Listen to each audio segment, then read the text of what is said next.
বিসমিল্লাহির রহমানির রহিম। নবম দশম শ্রেণীর প্রিয় শিক্ষার্থীবৃন্দ, সবাইকে শুভেচ্ছা জানিয়ে শুরু করছি নবম দশম শ্রেণীর সাধারণ গণিতের 17তম অধ্যায় অর্থাৎ পরিসংখ্যানের আজ 11তম লেকচার। তো থিওরি যতগুলা ছিল গড়, মধ্য, প্রচুরক নিয়ে আলোচনা করেছি। এখন গ্রাফ নিয়ে আলোচনায় ছিলাম। তো আজকে গ্রাফের আলোচনায় আয়তলেখ এবং গণসংখ্যা বহুভুজ কিভাবে আঁকতে হয় এই দুইটা আমরা আঁকছি। আজকে লেকচারে আমি অজীব রেখা কিভাবে অঙ্কন করবো সেটা দেখাবো। অজীব রেখা অঙ্কনের জন্য আমি দেখাই এদিক দিকে। অজীব রেখার জন্য আমাদের কি কি প্রয়োজন হয়? অজীব রেখার জন্য আমাদের প্রয়োজন হয়, অজীব রেখার জন্য প্রয়োজন আমাদের অজীব রেখা। অজীব রেখার জন্য প্রয়োজন হয় শ্রেণী এবং গণসংখ্যা, এটা প্রশ্নে দেওয়া থাকে। শ্রেণী এবং গণসংখ্যা এটা প্রশ্নে দেওয়া থাকে। আর কি আমাদের প্রয়োজন হয়? আমাদের প্রয়োজন হয় কি ক্রমযোজিত গণসংখ্যা। যেমন শ্রেণীর প্রয়োজন হয়, আমি লিখি এরপরেও শ্রেণী, এরপর কি, এরপর লাগে কি গণসংখ্যা,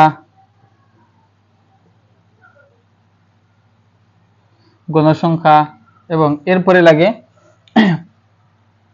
মধ্যমান গণসংখ্যা এবং ক্রমযোজিত গণসংখ্যা। গণসংখ্যা, ক্রমযোজিত গণসংখ্যা, আমি নিচে লিখি গণসংখ্যা, এরপর লাগে ক্রমযোজিত গণসংখ্যা, ক্রমযোজিত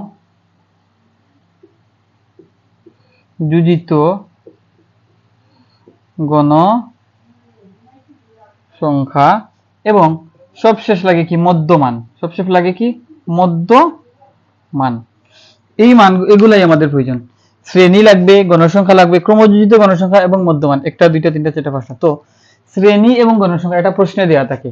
আর অতিরিক্ত আমাদের বের করতে হয় ক্রমযোজিত গণসংখ্যা এবং মধ্যমান। এই চারটার মধ্যে ক্রমযোজিত গণসংখ্যা এবং মধ্যমান এই দুইটা কলাম আমাদেরকে বের করতে হয়। তো আমরা এখান থেকে শ্রেণী দেওয়া আছে, গণসংখ্যা দেওয়া আছে, এখান থেকে প্রথমে বের করি আমি ক্রমযোজিত গণসংখ্যাটা আমি এখানে বের করি। এখন গণসংখ্যা, ক্রমযোজিত গণসংখ্যা পরে মধ্যমান যদি বের করি অসুবিধা নাই। আমি ক্রমযোজিত গণসংখ্যাটাকে আগে বের করি। তো ক্রমযোজিত গণসংখ্যা এটা অর্থ হচ্ছে গণসংখ্যাকে ক্রমান্বয়ে যোগ করা। গণসংখ্যাকে ক্রমান্বয়ে যোগ করা, ক্রমযোজিত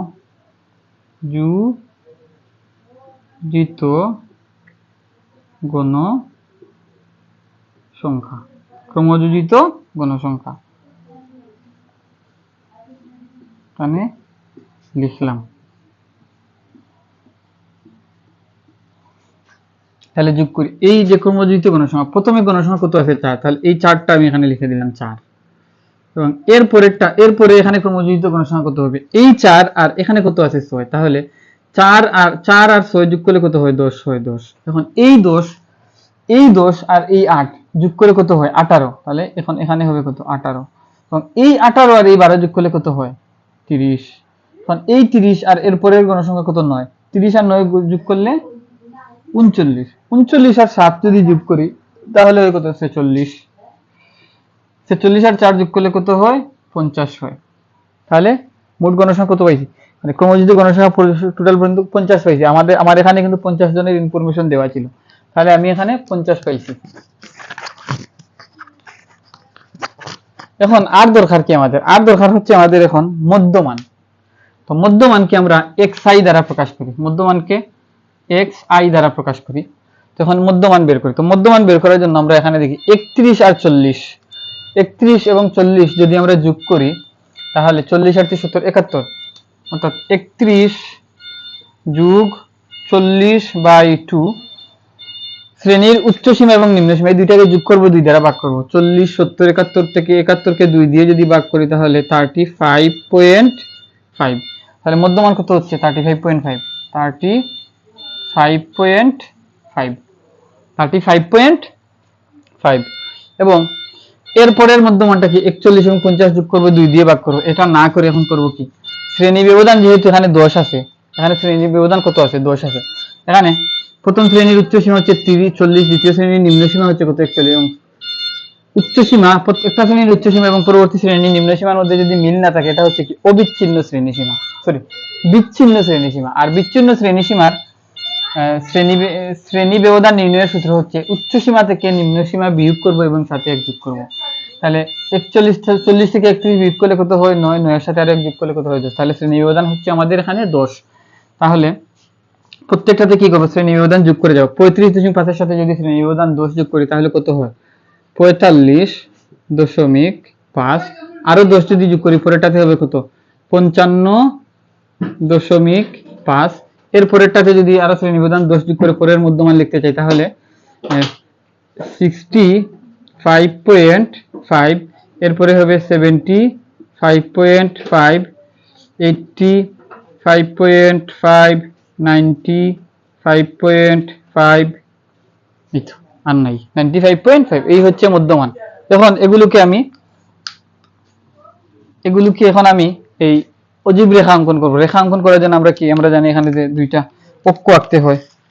একটা অক্ষ নীলকালি দিয়ে আঁকি, এটা হচ্ছে আমাদের ভূমি অক্ষ, এবং একটু নিচে আঁকি, এটা হচ্ছে আমাদের ভূমি অক্ষ, এবং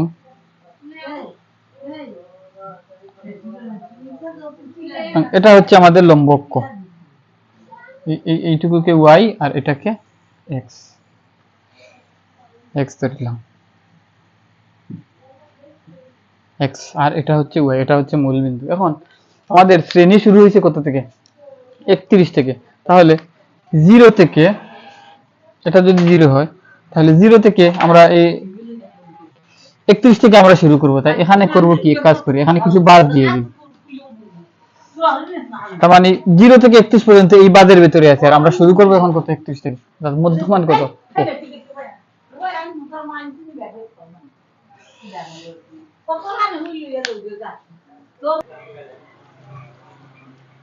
আমরা নিচের ভূমি অক্ষ, এটা হচ্ছে কি ভূমি অক্ষ, আর এটা লম্ব অক্ষ। তো ভূমি অক্ষে কি করব, আমরা মধ্যমান নেব। আমি এখানে লিখি মধ্যমান। ভূমি অক্ষে নেব কি, মধ্যমান। তো মধ্যমান আমাদের শুরু হয়েছে কত, 35.5 থেকে, 35.5 থেকে। তো মধ্যমান নেওয়ার ক্ষেত্রে আমরা এর পূর্বের একটা মধ্যমান নেব। 35.5 এর পূর্বের মধ্যমান কত, আমরা 10 যোগ করে করে সামনের দিকে গেছি, তাহলে এর পূর্বেরটা পাওয়ার জন্য কি করতে হবে, 10 বিয়োগ করতে হবে। তাহলে পূর্বের মধ্যমান হবে 25.5। তাহলে এখানে লিখি এই পয়েন্টটুকু হচ্ছে কত, এইভাবে এখান থেকে 20, এখান থেকে তো লেখা যাবে না, 25.5, 25.5 এটা। এরপরের মধ্যমান কত, 35.5। তাহলে এইটা হচ্ছে 35.5, এবং এরপরেরটা হচ্ছে 45.5। আমি এখানে লিখি 45.5। এরপরেরটা 65.5, 65.5। এরপরেরটা 75.5, 75.5। এরপরেরটা 85.5, এরপরেরটা 95.5, এবং এইটুকু দিয়ে আমার হবে 95.5। আমার এখানে সর্বোচ্চ কত আছে, 95.5। শুধু শুরুতে একটা মধ্যমান পিছন থেকে নিলাম, আর অজীব রেখায় একটা মধ্যমান পিছন থেকে নেব, আর একটা মধ্যমান সামনে থেকে নেব, অর্থাৎ দুই দিকে দুইটা অতিরিক্ত নেব। আর অজীব রেখায় শুধু একটা পিছন থেকে মধ্যমান একটা অতিরিক্ত নিলেই হবে। এখন গণসংখ্যা এখানে ধরছি, এখানে ক্রমযোজিত গণসংখ্যা আমার লিখতে হবে। এই ভূমি অক্ষে লিখছি শ্রেণীর মধ্যমান, আর লম্ব অক্ষে লিখবো ক্রমযোজিত গণসংখ্যা। তো ক্রমযোজিত গণসংখ্যা আমি এখানে লিখে রাখি, ক্রমযোজিত গণসংখ্যা নীলকালি দিয়ে লিখি, ক্রমযোজিত গণসংখ্যা,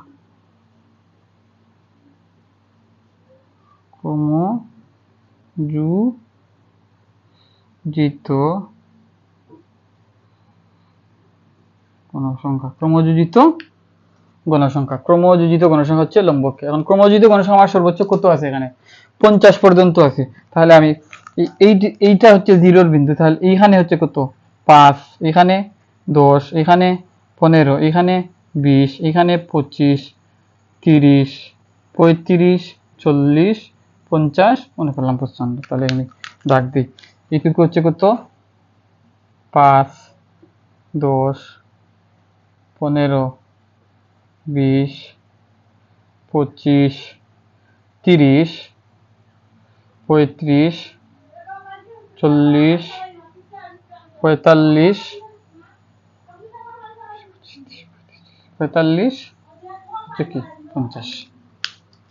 এই পর্যন্ত হচ্ছে 50। এখন আসি, এখন মধ্যমানে যাই। মধ্যমান কত, 25.5, 5 25.5 তো 25.5 যখন তখন আমার কি যখন মধ্যমান 25.5 তখন ক্রমযোজিত গণসংখ্যা কত আছে আমার ক্রমযোজিত কোনো গণসংখ্যা নাই তার মানে এটা হচ্ছে 0 এই বিন্দুতে এবং যখন মধ্যমান 35.5 তখন ক্রমযোজিত গণসংখ্যা বলি নাই ক্রমযোজিত গণসংখ্যা বলছি ক্রমযোজিত গণসংখ্যা হচ্ছে 4 তাহলে 35.5 যখন তখন ক্রমযোজিত গণসংখ্যা এইটুকুতে আসলে 5 তাহলে এইখানে হবে 4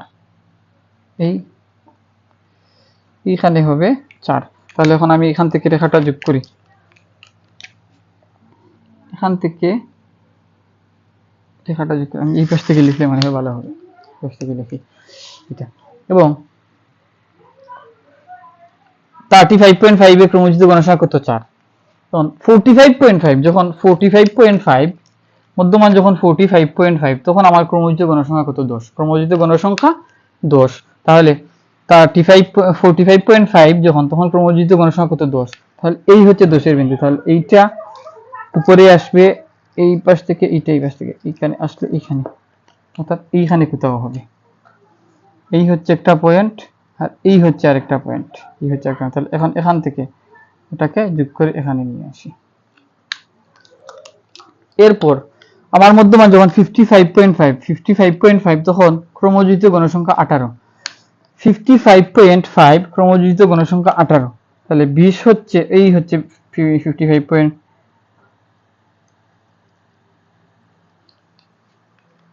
এটা হবে কি 55.5 হ্যাঁ এটা 55.5 আর এটা হবে 65.5 আর এটা 75.5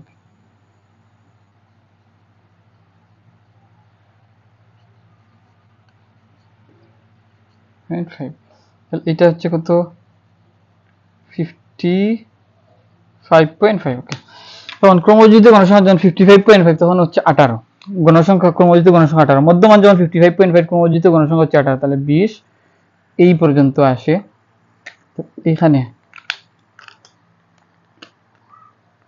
20 এইটুকুতে যদি যাই 20 আর এইটুকুতে যদি পরে আসি এখানে তাহলে এইখানে কোথাও হবে 18 এখানে হবে 18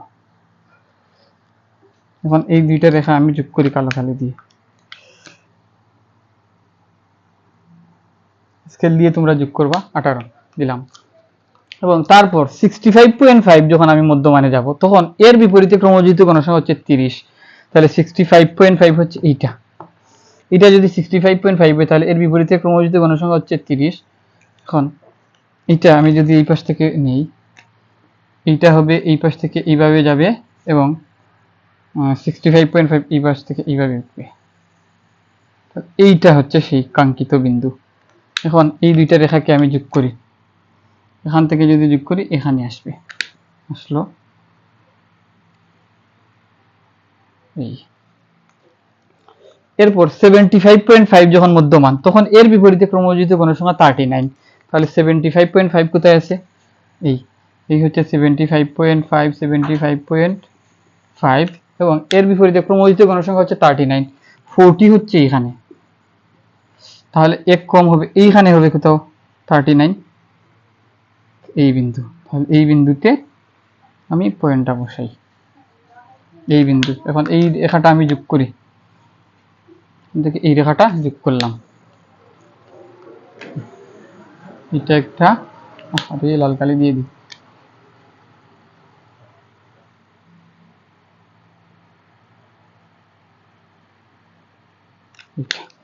এবং এরপরে 85.5 যখন এর বিপরীতে ক্রমযোজিত গণসংখ্যা তো 46 তাহলে 45 হচ্ছে এইটা 85.5 হচ্ছে এইখানে এবং এর বিপরীতে 45 হচ্ছে এইটা যদি এটা 45 হয় তাহলে এখানে কোথাও হচ্ছে এইটা হচ্ছে কি 46 এর সামান্য একটু উপরে হবে 46 দিলাম 46 এখন এই দুইটা রেখাকে আমি যোগ করি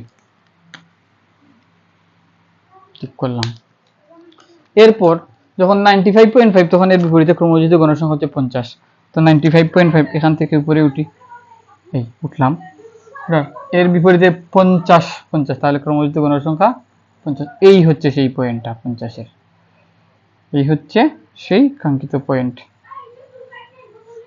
এখন আমি রেখাটা যোগ করি এটা তাহলে এই হচ্ছে কি আমাদের ক্রমযোজিত যে অজীব রেখা, এটাই কি অজীব রেখা। তো অজীব রেখা আমরা আঁকলাম। তো অজীব রেখা আঁকার জন্য আমাদের কি প্রয়োজন? শ্রেণী প্রয়োজন। শ্রেণী তো থাকবে এমনিতেই, গণসংখ্যা দেওয়া থাকবে প্রশ্নে। আর কি প্রয়োজন আমাদের? আর প্রয়োজন হচ্ছে কি ক্রমযোজিত গণসংখ্যা এবং মধ্যমান, এই দুইটা জিনিস। তো ক্রমযোজিত গণসংখ্যা আমরা ভূমি অক্ষে নেব, ভুল করছি, মধ্যমান আমরা ভূমি অক্ষে নেব, এবং ক্রমযোজিত গণসংখ্যা আমরা লম্ব অক্ষে নেব।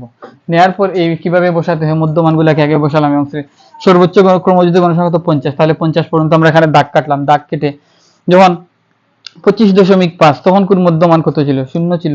তো আমরা 25.5 গণসংখ্যা ক্রমযোজিত গণসংখ্যা 0 ছিল লিখছি। মধ্যমান যখন 35.5 তখন ক্রমযোজিত গণসংখ্যা 4, এখানে বিন্দু দিছি। এইগুলা দিয়ে দিয়ে দিয়ে দিয়ে শেষ পর্যন্ত কি করছি? একটা রেখা পাইছি। এই রেখাটাই হচ্ছে কি অজীব রেখা, এই রেখাটাই অজীব রেখা। তো অজীব রেখা কিভাবে আঁকতে হয় আমরা দেখলাম। পরবর্তী লেকচারে 3-4টা অঙ্ক আছে সৃজনশীল, তো ওই অঙ্কগুলো সমাধান করে দেবো পরের লেকচারগুলিতে। তো এই 3-4টা অঙ্ক সমাধান করে দিলে এই অধ্যায়টা মোটামুটি সম্পূর্ণ শেষ হয়ে যাবে। পরে যদি দেইছে যে বোর্ড প্রশ্ন সলিউশন দিলে দিতে পারি। তো এই পর্যন্ত সবাইকে ধন্যবাদ জানিয়ে বিদায় নিচ্ছি। আসসালামু আলাইকুম, হাফিজ।